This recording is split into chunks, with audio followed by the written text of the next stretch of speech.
আকাশবাণী কলকাতা জেলার চিঠি জলপাইগুড়ি থেকে পাঠিয়েছেন আমাদের সংবাদদাতা চন্দনা চৌধুরী। সপ্তাহ দুয়েকের টানা বৃষ্টির ধারা এবং একই সঙ্গে সিকিম ও ভুটান পাহাড়ে প্রবল বর্ষণের ফলে পাহাড় থেকে জল সমতলে নেমে আসায় শহরের ২৫টি ওয়ার্ড জলমগ্ন।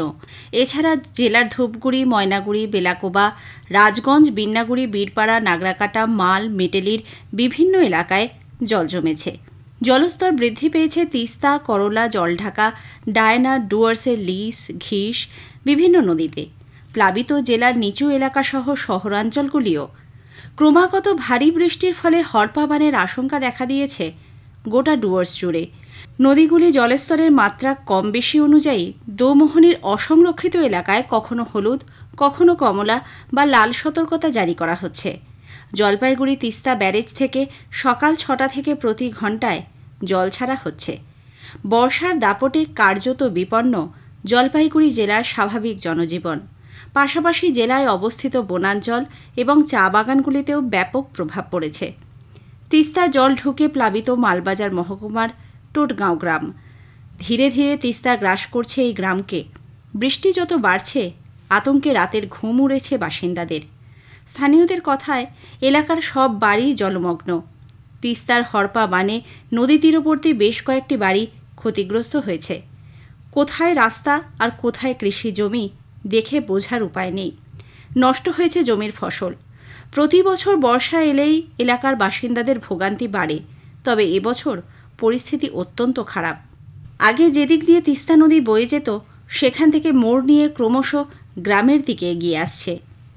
এদিকে লাগাতার বৃষ্টিতে তিস্তার জলে ভেসে গেছে দুটি গ্রাম। রাজগঞ্জ ব্লকের লালটং বস্তি, চমকডাঙ্গিতে এর ফলে নিরাশ্রয় হয়ে পড়েছে ৩৬টি পরিবার। মঙ্গলবার সেই পরিবারগুলির সঙ্গে দেখা করতে যান জলপাইগুড়ি জেলার সভাধিপতি কৃষ্ণা রায় বর্মন, রাজগঞ্জ বিধায়ক খগেশ্বর রায়, রাজগঞ্জ পঞ্চায়েত সমিতির সভাপতি রূপালী দে সরকার সহ অনেকেই। লালটং বস্তি, চমকডাঙ্গি গ্রাম ঘুরে দেখেন তাঁরা। বৃষ্টির ফলে যে কোনো সময় বিচ্ছিন্ন হতে পারে উত্তর পূর্ব ভারতের সঙ্গে জলপাইগুড়ির সংযোগ। বিপজ্জনক পরিস্থিতি সাময়িকভাবে রক্ষা হলেও বৃষ্টি বাড়লে রেইনকাট আরও বিধ্বংসী রূপ নিতে পারে। ধূপগুড়ি ব্লকের গাদং ২ নম্বর গ্রাম পঞ্চায়েতের হবিলের ডাঙ্গা এলাকায় ৩১ নম্বর জাতীয় সড়কের পাশে এই রেইনকাটের জেরে জাতীয় সড়কে একাধিক জায়গায় ফাটল দেখা দিয়েছে। রাস্তার পাশে থাকা লোহার গার্ড রেলিংয়ের বেসমেন্ট ঝুলছে। প্রতিদিন এই সড়কের ওপর দিয়ে কয়েক হাজার যানবাহন চলাচল করে। রাস্তা ধসে গেলে বড় দুর্ঘটনার আশঙ্কা রয়েছে।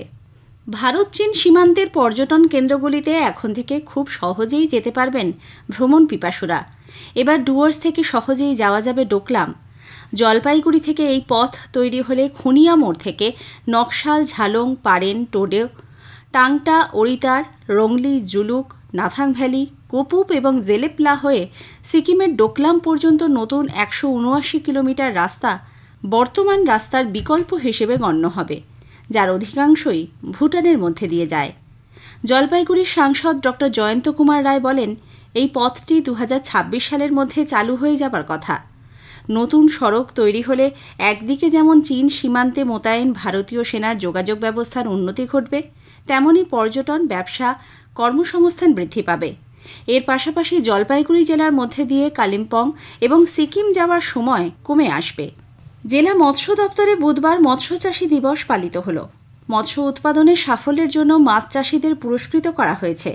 এর মধ্যে ভগীরথ রায় রঙিন মাছ চাষে এবং টুম্পা শিকদার পুকুরে বায়োফ্লক মাছ চাষে পুরস্কৃত হয়েছেন।